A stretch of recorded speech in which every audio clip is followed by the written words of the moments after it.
পাখি মারার মতো মারিয়ে ফেলাইবে জনগণের সাথে এরকমের তো মানুষের, তাহলে তো মানুষ ন্যায় অন্যায় বিবেক বলতে সমাজে কিছুই থাকবে না।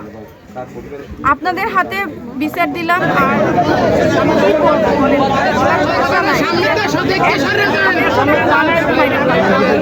কত প্লেট ভাতের বিনিময়ে আমার ভাইরে ফেরত তোমার দিবে। মারছে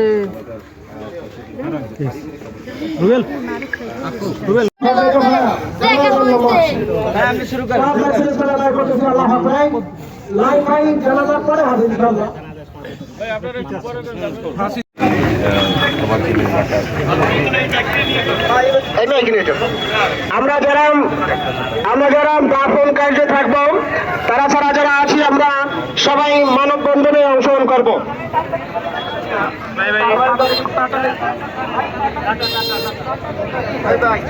আমরা উপরে চলে যাবো।